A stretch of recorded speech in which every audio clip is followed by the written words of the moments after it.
You've had your bungalow wired for 3 months. Conversation between John Huberman and Dalter and... I know what you stand for. I've got a job for you. There's only one job that you coppers would want me for. You remember a man named Sebastian? Alex Sebastian. Yes. One of my father's friends. You'll let me have your little nets. Mr. Sebastian has the key for this, madame. Someone is coming. Alex, he's seen us.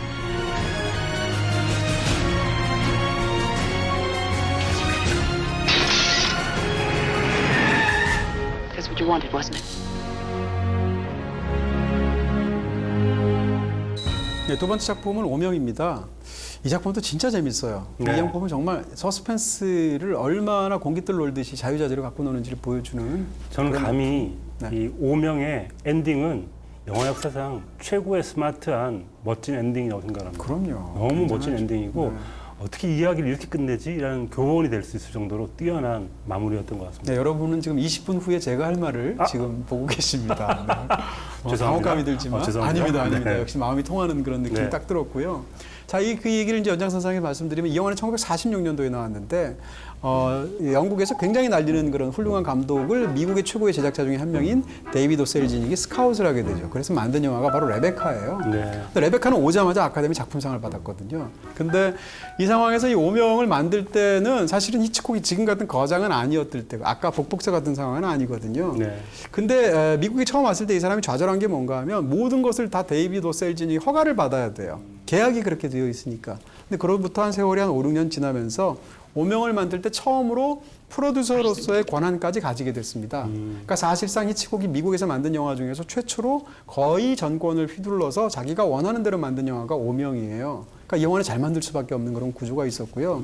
당시에 또 히치콕이 육체적인 자신감도 가장 극에 달했을 때입니다. 왜냐하면 극적인 다이어트에 성공해서 그 몇 해 전에 몸무게가 150kg이었거든요. 근데 이때 몸무게가 80kg대였어요. 네. 그래서 인생에서 가장 날씬했을 때 만들었던 영화. 그랬던 적이 있군요. 저 늘 그 사진만 봐가지고 그런 측면에서 여러 가지 어떤 부분에서 히치콕한테도 굉장히 흥미로운 부분을 약간 제가 좀 농담처럼 말씀을 드렸는데 네. 어쨌건 히치콕이라는 사람이 이렇게까지 뛰어난 감독이다라는 것을 정말 제대로 완전히 보여준 영화가 오명이 아닐까 네. 생각이 드는 거죠. 저는 와인 애호가로서 네. 감히 이 영화와 최고의 와인 영화. 이 영화와 사이코가 네. 와인 2부작이다. 네. 와인 영화다라고 생각이 듭니다. 사이코 후반부에서 벌어지는 게 와인 저장고에서 벌어지는 일이거든요. 네. 그리고 이 영화 역시 와인 저장고에서 일어나는 어떤 일들이 그 중에 굉장히 중요하게 등장하고 와인병 자체가 어쩌면 이 영화의 초반부와 후반부에 그럼요. 굉장히 중요하게 쓰입니다. 그럼요. 그러면서 감히 와인 2부작이다. 사이코와 함께 그렇게 말씀드리고 싶네요. 이 영화는 원래 그 잡지에서 연재했던 기본적인 소설이 있었습니다, 원작이. 근데 원작 내용하고 기본적인 어떤 아이디어만 비슷하고 거기에다 결정적인 아이디어를 더한 거예요. 그게 뭔가 하면 포도주병에 담겨 있는 우라늄이라는 거였는데 이 영화가 만들어진 건 1946년도지만 시나리오가 완성돼서 나왔던 건 1944년도거든요. 히치콕이 얼마나 상상력이 좋은 사람인지를 보여주는 일화라고 할 수 있는데 44년도에는 사실은 지구상에서 원자폭탄에 대해서 제대로 알고 있는 사람이 거의 없었을 때예요. 네. 미국에서 원폭 실험을 하느라고 팀을 조직했습니다. 뉴멕시코에서 그 맨하탄 프로젝트라는 게 있었잖아요. 네.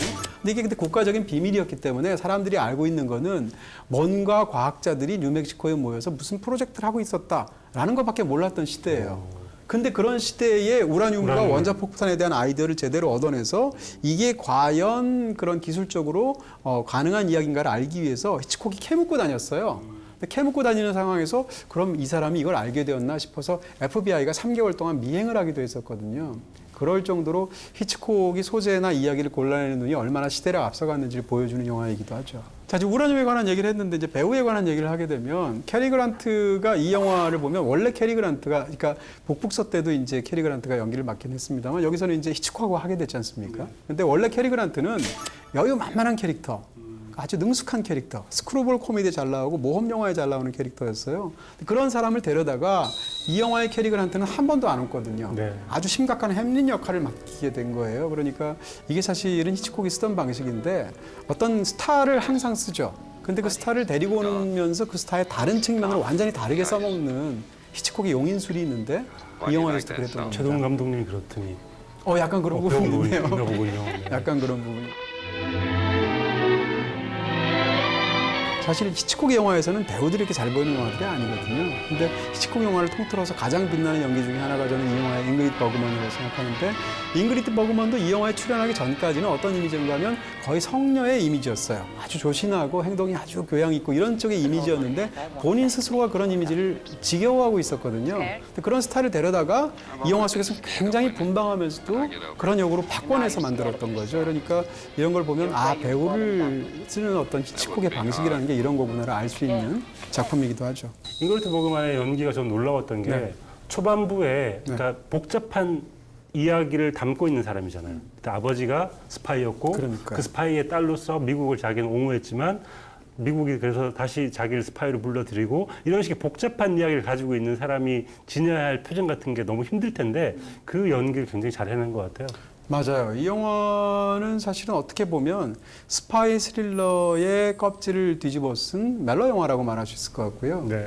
사실은 이제 히치콕 영화들의 꽤 많은 영화들이 이제 멜로 영화적인 부분들이 있는데 최고의 멜로 영화 두 편을 뽑자면 저는 현기증하고 이 영화라고 생각이 들거든요. 히치콕 영화 중에서. 네. 그럴 정도로 굉장히 강합니다. 그러니까 이 이야기의 사적으로, 그러니까 바깥의 어떤 외적인 그 플롯을 본다면 당연히 이제 이 브라질에 숨어있는 나치 잔당들의 음모를 발본색원하는 것이 영화의 목적이긴 하지만 영화에서 진짜 중요한 것은 이 두 사람이 과연 사랑할 수 있을까? 나는 변화할 수 있을까? 상대는 변했다고 하는데 그 변화를 믿을 수 있을까에 관한 굉장히 감정적으로 깊은 영화라는 거죠.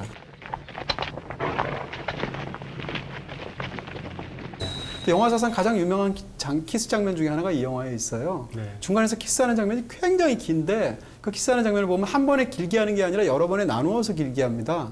제가 말하는 게 굉장히 이제 분석적으로 말을 하게 되는데 왜냐하면 당시에 검열하고 관련이 있었어요. 아. 당시에 검열이라는 건 상상을 초월해서 키스를 몇 초 이상 하면 안 된다라는 규정이 있어요. 히치콕은 그것을 길게 하고 싶으니까 키스를 몇 초 이상 하면 안 돼? 그럼 나눠서 많이 하면 되지 라고 했고 영화에서 보시면 천재인데?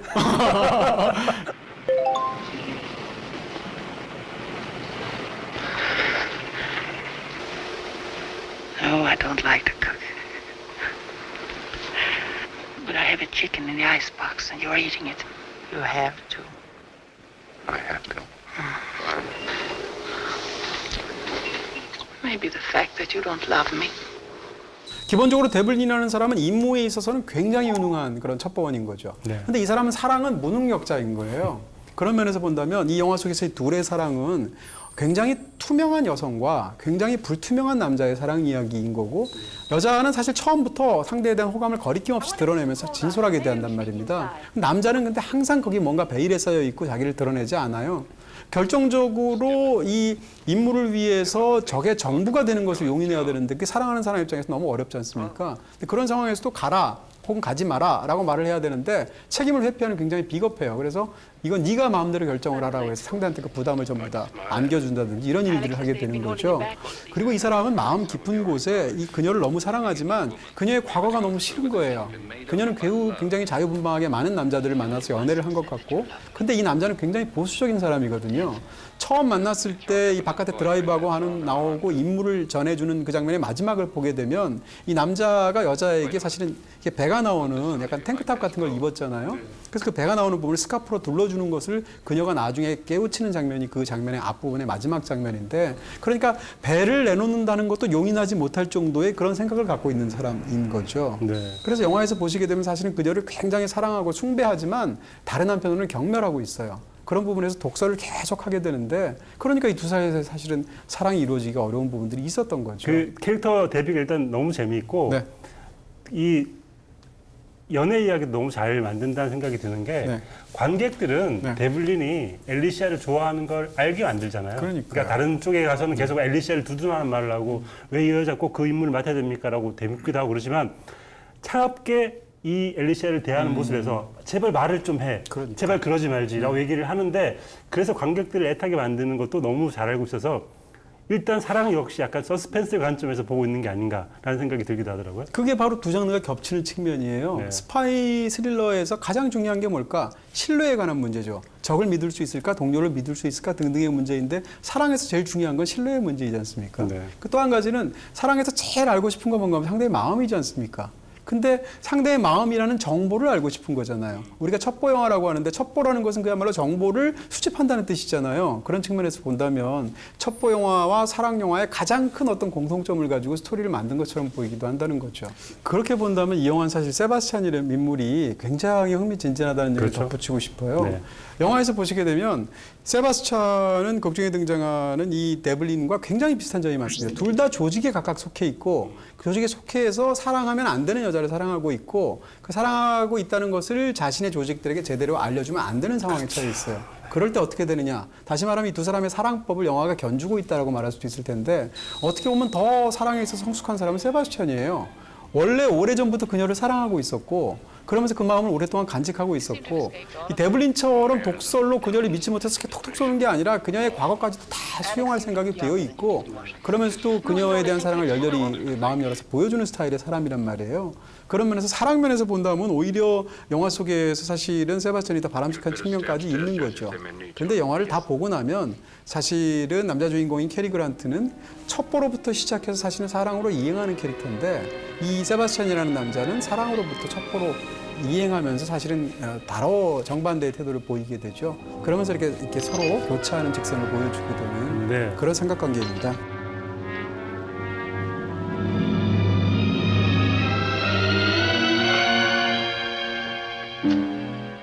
제가 아까 이 영화가 와인 영화다 사이코와 함께라고 말씀드렸는데 네. 굉장히 비슷한 측면이 많이 있는 것 같고요. 네. 사이코에서 어머니, 그러니까 마마보이가 이 어머니를 어떻게 대하는지가 사실 되게 중요한 모티브인데 이 영화에서도 엄마가 등장하는 순간 이야기가 완전히 바뀝니다. 엄마가 어떤 식으로 아들을 대하고 새로운 며느리를 대하는지를 그리고 거기서 어떤 스펜스를 만드는지가 굉장히 중요한데 여기서 어쩌면 캐릭터 중에 신의 한 수 캐릭터는 바로 어머니가 아닌가. 세바스찬의 어머니가 아닌가 싶어요. 네, 폭폭소에서 사실은 어머니 캐릭터가 네. 약간 유사한 부분일 수도 있고 새에서도 그래요. 그런 그렇죠. 식으로 해서 네, 네. 사이코, 그러니까 지금 말씀드린 영화들이 어떤 히치콕의 어머니관이라는 것이 굉장히 흥미로운 주제이기도 합니다. 근데 반대로 아버지 얘기를 또 할 수도 있어요. 이 영화에서 보시게 되면 세바스찬이 아버지의 친구라는 것이 굉장히 중요합니다. 그러니까 이 영화는 사실은 어떻게 보면 아버지에서 벗어나는 한 여성의 이야기라고 볼 수도 있어요. 극 중에 사실상 아버지가 세 사람이 등장하거든요. 처음에 등장하는 자기가 너무 사랑하고 자기에게 너무 잘해주었지만 국가를 배신했던 그런 스파이였던 아버지가 있고 두 번째는 아버지라고 보기는 어렵지만 아버지 연령대로서 자기한테 다른 데로 같이 가자라고 제안하는 늙은 선장이 초반에 나옵니다. 그리고 이제 세바스찬이 나오게 되는데 이 세 명의 연속적인 아버지의 제안과 유혹을 다 뿌리치고 그로부터 벗어나서 자기가 사랑하는 캐리 그란트를 고르는 이야기라고 볼 수도 있거든요. 그런 측면에서 사실은 이 영화에서의 이야기는 일종의 아버지 벗어나기의 이야기로도 볼 수 있는 굉장히 흥미진진한 구석에 있다. 그 마지막으로 덧붙이고 싶은 건 이제 히치콕이 사물들을 어떻게 얼마나 잘 만들어내는 진짜 뛰어난 감독인가에 대한 부분을 말씀드리고 싶은데 네.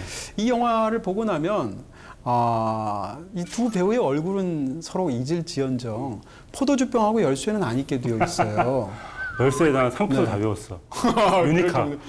심지어는 그걸 이렇게 보여주지 않습니까? 유레카인 줄 알았어, 저는. 유레카인 것 거의 뭐 같은? 유레카에 해당하는 네, 그런 유니카죠. 열쇠일 네. 텐데 영화에서 보시면 세바스찬으로부터 열쇠를 훔치죠. 와인셀러의 그 열쇠를 훔치게 되는데 그 훔친 열쇠를 하필이면 그 사람이 와가지고 이제 서로 애정의 행각을 하려고 하니까 손에다 키스를 하려니까 옆 손에 옮기게 되고 이쪽에 손을 하려고 하니까 그 사이에 이제 끌어안음으로써 상대방을 이렇게 속이려고 하다가 떨어뜨리게 되고 이런 어떤 서스펜스가 생기게 되는데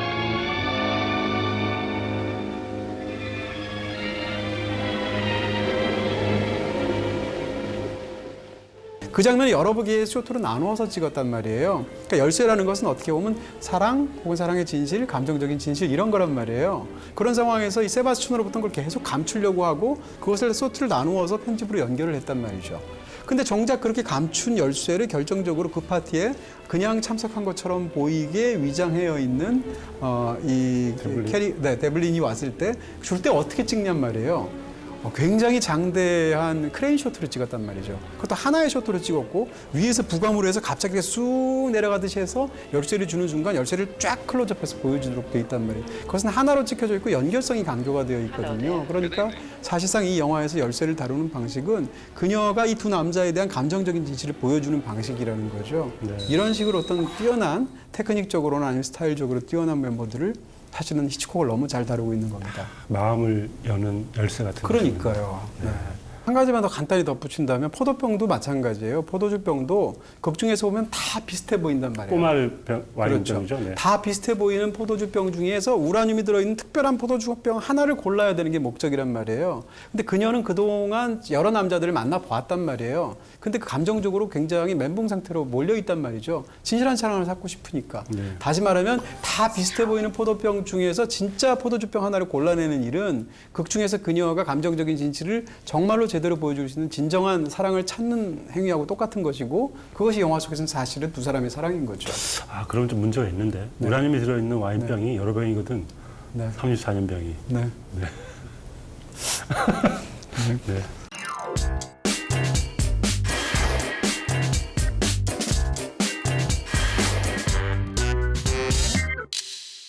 자, 이 두 편은 뭐 둘 다 걸작이라고 생각이 드는데 네. 탁월한 영화 중에서 어느 편을 더 좋아하십니까? 네, 일단 두 편 다 뭐 오늘 대단한 이야기들 막 엄청난 비밀들 얘기 많이 해주셨지만 영화 볼 때는 그런 게 하나도 안 떠올라요.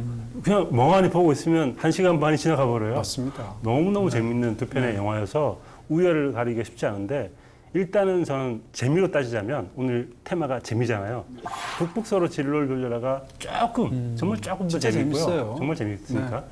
그리고 최고의 장면은 오명에서 꼽고 싶은데 세상에서 이렇게 와인 하나를 가지고 스릴 넘치는 장면을 만드는 데가 있나. 그러니까 와인 저장고에 비밀이 있으니까 와인을 다 먹으면 와인을 가지러 가야 돼서 비밀이 들통나니까 와인을 먹으면 안 돼요. 그래서 주인공이 와인을 먹다가 멈칫합니다. 와인을 못 먹게 만드는 힘. 그리고 와인이 어떤 식으로 사람들이 마시는지를 클로즈업하는 그 카메라의 활용 이런 것들이 최고의 와인 스릴러가 아닌가 라는 생각이 들면서 그 와인과 얽힌 대단한 테크닉이죠. 테크닉이 어쩌면 저한테는 최고의 명장면인 것 영화에서 같습니다. 시간이 촉급하고 진짜 큰일 난다라는 걸 보여주는 가장 일반적인 방식은 시한폭탄의 시계를 디지털로 보여주는 거예요. 근데 이 영화에서는 시간의 그 디지털로 보여주는 시계바늘 혹은 시계 숫자에 해당하는 것이 와인병의 숫자거든요. 그렇죠. 하나씩 없어질 때마다 그러니까요. 시간이 줄어드는 거니까. 그런 면에서 보면 얼마나 독창적이고. 모래시계 말고 지금부터 와인 시계로 해야 된다 이렇게 주장합니다. 네.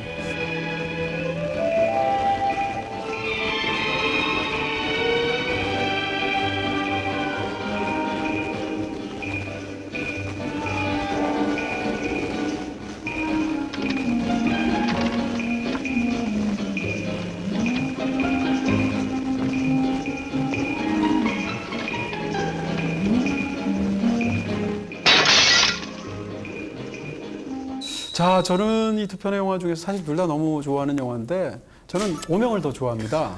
근데 두 편이 이제 더 재밌는 영화가 오명이라고 생각하기도 하지만 저는 사실은 히치콕의 최고작이 오명이라고 생각하는 쪽이고요. 보통은 일반적으로는 현기증, 사이코를 많이 생각하시는데 물론 두 영화도 탁월한 영화지만 개인적인 어떤 제 취향이나 의견을 덧붙여서 말하면 이 오명은 정말 히치콕의 제가 가장 사랑하는 영화다. 그럼 아는데? 이렇게. 아까 이창호로 드러나는데? 아니야. 저거요, 저거. 다시 한번 해드릴게요. 다시 한번 해드릴게요. 제가 제 마음을 모르는 건가요? 네네. 네. 그래서 저는 이제 오명을 고르고 싶다 이 말씀을 드리고요. 이렇게까지 말씀을 드렸으니까 제 장면도 오명에서 고르고 싶은데 이미 아까 다 얘기를 해주셨어요. 엔딩 장면이니까 또 자세히 설명드릴 수도 없는데 네. 그 엔딩 장면이 어떤 뭐라고 그럴까요? 와, 어떻게 작품을 저렇게 끝내지? 정말 황복 이런 마음이 들 정도고 그 상황에서 또 심지어는 이제 음악도 없게 되고 그다음에 촬영이라든지 편집이라든지 배우의 움직임만으로 만들어낸 어떤 것들이지 않습니까? 그러면 정말 무릎을 치게 만드는 탁월한 엔딩이다. Please, please. Alex, will you come in, please? I wish to talk to you.